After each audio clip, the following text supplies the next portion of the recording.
kita ngambil satu strategi marketing ataupun bisnis, apapun yang kita akan lakukan itu jangan bergantung kepada suatu bisnis yang populer. Saya kasih contoh Pak ya, misalnya Bapak lihat ada 2 pohon mangga nih ya, yang satu buahnya 100 buah, yang satu buahnya 10. Kita ada 100 orang nih di sini ya. Kalau Bapak pergi ke arah yang 100, Bapak nggak bisa yang ke 10. Kalau Bapak pergi yang ke 10, Bapak nggak bisa yang ke 100. Kira-kira 100 orang ini lari kemana? Ke yang 100. Ke yang 100. Zaki. Kalau ada 1 orang lari yang ke 10, dia akan dapat 10 mangga dengan sangat mudah, ya kan? Sedangkan 99 orang lainnya mereka akan berebut. Mungkin yang satu dapat 10, mungkin yang satu nggak dapat, mungkin yang satu dapat 2, ya kan? Nah, justru yang 10 mangga inilah yang harus kita lirik bisnis. Sebetulnya tuh di situ, Pak. Awalnya tuh kacang kita bakar, kita panggang. Kenapa nggak pakai minyak? Biar memang kalau dibakar kan tidak terlalu mengandung ini ya minyak. Oh, jadi proses awal itu kacang ini di oven ya, baru nanti setelah di oven. Setelah matang baru copot. Badam, copot. Ini kurang lebih berapa lama, Bu? Ini kurang lebih mungkin setengah jam lah. Setengah jam ya? Dengan 4 loyang yang masuk. Oh, sekali masuk 4 loyang? 4 loyang. 1 loyang berapa kilo tuh, Bu? 1 loyang bisa 5 kilo. 5 kilo. 4 loyang berarti 20-an ya? 5 takaran.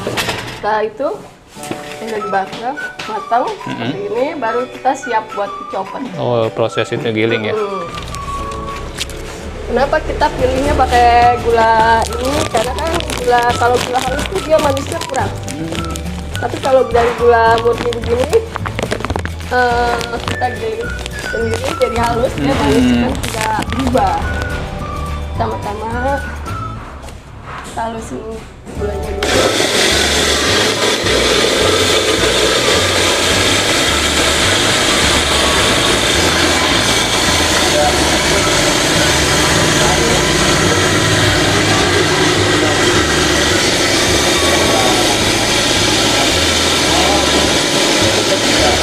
Penghalusan gula ya? Jadi gulanya juga dari gula kasar? Ya, dari gula murni, gula halus. Karena kalau kita langsung dengan gula halus dia manisnya tidak. Oke. Oh, ini udah. Kacang juga kita chopper. Ya, sampai kelihatan ya.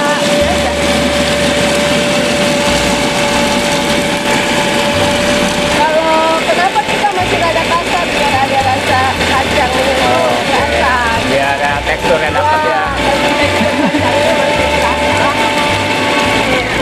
Chopper kacang kita chopper, gula kita giling, baru nanti dicampur ke minyak, kita masukin, baru kita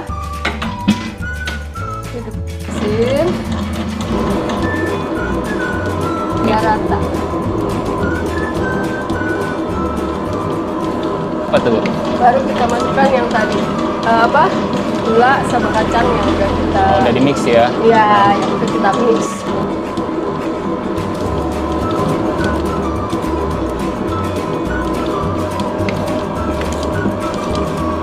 Setelah itu baru adonan ya? Baru masukkan dulu biar kita aduk sampai tercampur semua rata.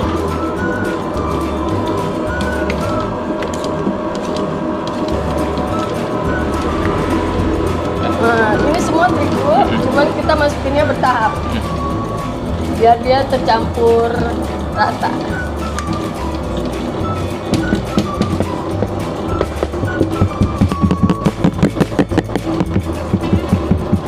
Sampai dia begini campur.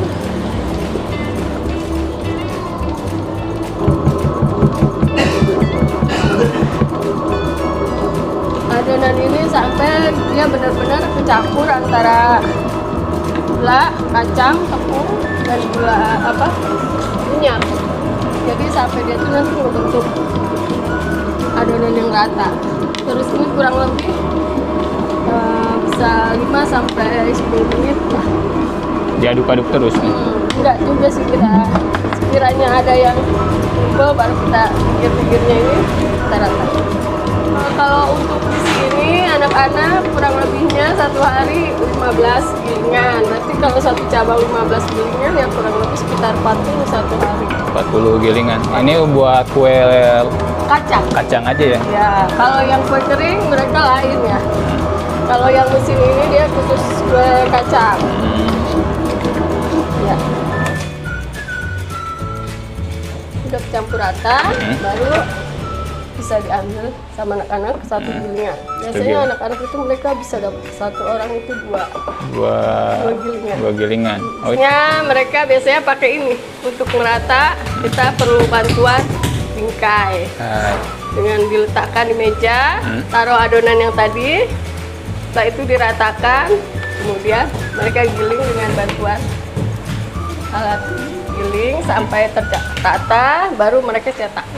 Prosesnya kurang lebih seperti ini. Setelah dicetak, mereka susun di dalam loyang seperti ini. Setelah dimasukkan ke dalam loyang begini, baru proses masuk oles telur. dioles apa tuh, Bu? Telur. Oh, Telur ya. Buat di atasnya, kalau kue kacang itu baru Itu kegunaannya buat apa, Bu, dioles di atas? Oh, kalau ini dia kue hasil bakaran itu lebih berkilap. Oh, biar lebih glowing ya? Jadi glowing. Kalau kayak kita pakai apa nih? Biar glowing. Biar glowing kuenya. Oh, ini jadi satu orang juga prosesnya dari mulai itu ya? Semuanya ya? Pakai target satu hari mereka harus dapat berapa loyang. Yang saya bilang tadi, mereka dapat jatah 2 gilingan yang tadi. Oke. Oh, berarti dari sini terus nanti Habis dari sini baru kita masuk ke pembakaran. Biasanya kue-kue yang udah ini masuk ke sana nih lagi proses bakar. Ya. Oh, ini kurang lebih berapa? Kurang lebih matang itu kurang lebihnya 40 menit. 40 menit. Dengan kapasitas 4 loyang masing-masing open. Wow, Kita ada 7 open. 7 open. Ini yang udah jadi ya, Bu? Ya, ini yang udah jadi. Mau dicobain juga boleh? Silahkan. Kita boleh lihat hasilnya, Bu? Yang udah jadi. Seperti ini kurang lebih. Oke. Jadi kue kacang lope-lope, Bu? Kue kacang I love you. Oh, kue kacang I love you. Kue kacang. Kita mau punya ciri khas tersendiri kan. Biasanya kue kacang identiknya bulat. Ya, kita enggak. Kita pengen I love you. Biar disukai banyak orang ya filosofinya. Betul. Dengan makan kue kacang penuh cinta kasih. Ya. Proses packing masuk ke dalam yang tadi 1 loyang. Jadi kurang lebihnya hampir 2 toples. 2 toples. Ini 1 toples ini harganya berapa nih kurang lebih? Apanya nih? Harga jual. Harga jual retail, retail ada, reseller ada, dan Tukang kue nggak kebagian kue, pernah dengar kan? Nah, itulah Pak. Jadi berapapun yang tukang kue buat di saat lebaran itu Pak, nggak mungkin kebagian dia. Walaupun dia udah nyisain Pak, ya kan?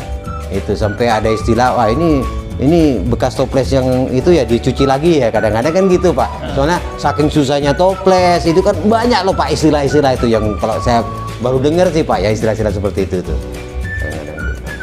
Jadi kalau lebaran itu Pak, saya rasa tukang kue yang mana sih Pak yang bisa memenuhi market itu nggak mungkin lah.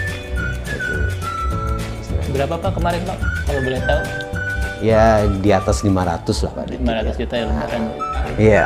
Ini kan sebenarnya bisa dibilang katanya sih kue lebaran ya. Tapi kok di hari biasa itu penjualannya bisa luar biasa. Ada nggak sih tips-tipsnya gitu? Ya. Sebetulnya kalau mau dibilang bukan kue lebaran sih ya enggak juga sih Pak ya. Sebab gini Pak, yang kalau saya tangkap itu kue ini dibuat pada masa lebaran, makanya disebutnya kue lebaran. Jadi kalau orang mau kue ini nggak ada di pasaran karena nggak dibuatnya kue lebaran gitu kan. Nah kalaupun dibuat belum tentu orang nggak beli gitu loh, pada intinya kan kayak gitu. Ini saya sempat tanya tuh sama istri saya nih, kamu pernah nggak bangun tidur atau siapapun lah orang kepingin sama kue kacang, bangun tidur kepingin kue kacang, nggak mungkin ada kan, ya kan? Nah, karena kue ini memang nggak ada di pasaran, tapi kalau ada di depan dia pastilah mereka beli gitu. Nah itu juga sebetulnya Pak ya, kita ngambil satu strategi marketing ataupun bisnis apapun yang kita akan lakukan itu jangan bergantung kepada suatu bisnis yang populer. Saya kasih contoh Pak ya, misalnya Bapak lihat ada 2 pohon mangga nih ya, yang satu buahnya 100 buah, yang satu buahnya 10. Kita ada 100 orang nih di sini ya. Kalau Bapak pergi ke arah yang 100, Bapak nggak bisa yang ke 10. Kalau Bapak pergi yang ke 10, Bapak nggak bisa yang ke 100. Kira-kira 100 orang ini lari kemana? Ke yang 100. Ke yang 100. Kalau ada 1 orang lari yang ke 10, dia akan dapat 10 mangga dengan sangat mudah, ya kan? Sedangkan 99 orang lainnya mereka akan berebut. Mungkin yang satu dapat 10, mungkin yang satu nggak dapat, mungkin yang satu dapat 2, ya kan? Nah, justru yang 10 mangga inilah yang harus kita lirik bisnis. Sebetulnya tuh di situ Pak. Usaha apa yang akan kita ambil lah pada intinya gitu untuk kalau kita mau mulai bisnis. Maksud saya bukan mau mengatakan bisnis yang lagi populer itu nggak bagus, bukan Pak, itu justru bagus. Cuma kita kan bersaingnya lebih gigih lagi Pak ya. Buat saya Pak, yang saya juga baru pulang dari luar ya Pak istilahnya kan Pak, itu kan buat saya kan istilahnya saya baru newborn lah istilahnya, kayak baby gitu Pak ya, kayak orang baru bayi datang ke Indonesia. Saya masih belum ngerti nih. Itu kadang-kadang saya 20 sama 2000 aja hampir ketukar Pak, ya kan? 20 yang mana ini, mata sudah mulai rabun kadang-kadang kan Pak ya. Nah itulah, nah itu akhirnya saya ngambil sesuatu usaha itu, kalaupun mau ngambil usaha itu yang aman gitu loh. Itulah usaha yang aman kalau menurut saya ya, untuk yang kalau orang yang gigih Pak, mungkin mereka akan memilih yang 100 ini Pak, karena mereka tahu mereka mampu melakukannya, mereka mampu marketingnya, mereka mampu apapun yang maksudnya yang bisa mereka lakukan lebih daripada orang 100 orang yang lainnya itu loh. Nah itu boleh yang ke sana Pak. Tapi kalau kita nggak mampu untuk ke sana, kita lebih baik ngambil yang 10 ini, yang lebih kecil lah. Saya menggambarkan sama istri saya, ini kue kacang ini disukain di istilahnya di sini nih di Indonesia mungkin cuma 1% orang aja yang mau makan ya. Jadi makanya kan kadang-kadang kita, wah ini kue lebaran ya Pak ya. Iyalah kayak gitu kan. Karena yang mengkonsumsi mungkin cuma 1% doang kan. Tapi 1%, bayangin aja Pak, di Jawa ada 130 juta orang. 1% adalah 1.300.000. Itu kan. Jadi kita punya kesempatan, kita punya konsumen 1.300.000 konsumen yang mau beli kue kacang kita istilahnya dalam 1 bulannya lah kurang lebihnya gitu. Karena kue kacang kita ini kalau dikonsumsi 2 minggu habis Pak, apalagi sambil ngopi ya pagi-pagi ya. Enak Pak itu. Itulah maksud saya itu kan ke sana. Tugas kita gimana caranya supaya kue kacang ini nyampe ke mereka, itulah Pak tugas kita gitu. Sekarang udah nyampe ya Pak ya?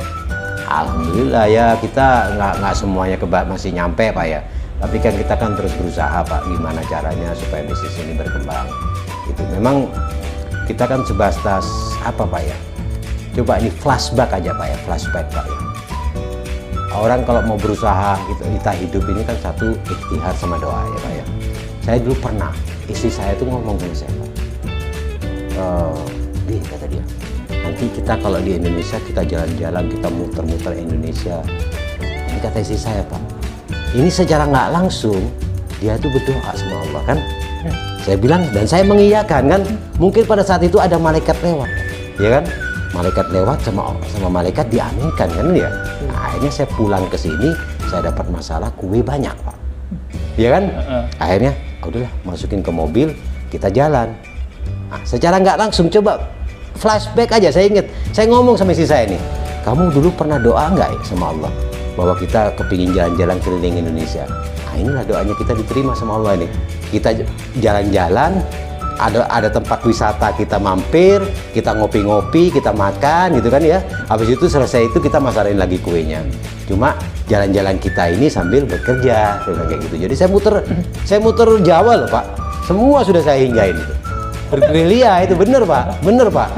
Itu ini doa saya kata dia. Jadi kan kadang-kadang Pak kita kalau berdoa sama Allah itu, saya juga ngomong sama istri saya. Kadang-kadang kita itu waktu itu istri saya sih memang pada saat waktu yang memang benar-benar berat Pak, pada masa berat itu Pak. Itu juga istri saya pernah sih ngomong sama saya, ini mudah-mudahan kita terus dikasih jalan sama Allah, kata dia. Nah, saya bilang sama istri saya, ini apa yang kamu katakan barusan ini, kamu tuh nggak yakin sama Allah. Enggak, aku yakin. Enggak, itu nggak yakin. Saya bilang kayak gini, kalau kamu yakin, kamu nggak pernah akan melontarkan kata-kata gitu. Saya bilang gini, saya ucapkan sama istri saya, oke lah, saya umpamakan lah, kamu gimana cara ngomong kamu ke anak ini ya, saya bilang gini, anak laki-laki lihat tetangganya, istilahnya temen mainnya beli mercon, ya kan, dibeliin lah, dia nggak tahu saya gimana yang dapatnya mercon, pulanglah anak ini datang ke kamu, mah beliin saya mercon, kamu beliin nggak? Akhirnya kamu mikir kan, loh mercon ini bahaya buat anak saya kan. Akhirnya sama kamu dibeliin kembang api, ini loh nak, kembang api, kata dia, ini sama seperti mercon ya kan. Nah ini cuma ini lebih aman, kata dia bilang gitu kan. Nah, akhirnya dikasihlah itu si anaknya seneng ya kan. Jadi kamu itu lebih tahu apa yang anak butuhkan, begitu juga Allah ya kan. Kalau kita berdoa sama Allah itu kadang-kadang Allah nggak langsung ngasih sama kita karena dia lebih tahu Pak.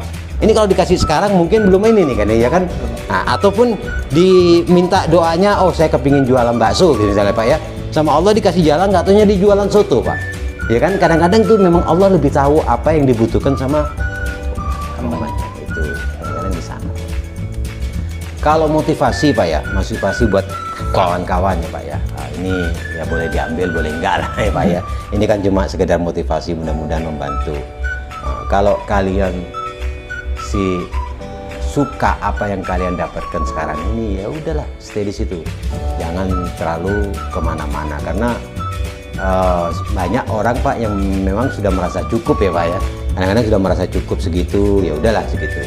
Tapi kalau kalian ingin maksudnya lebih apa yang kalian dapatkan sekarang ini, ataupun kalian masih belum mendapatkan apapun di sana, itu sebetulnya sih kan itu kalau Allah bilang Pak, Allah tidak akan merubah nasib seseorang kalau dia tidak merubahnya sendiri kan gitu Pak ya. Nah.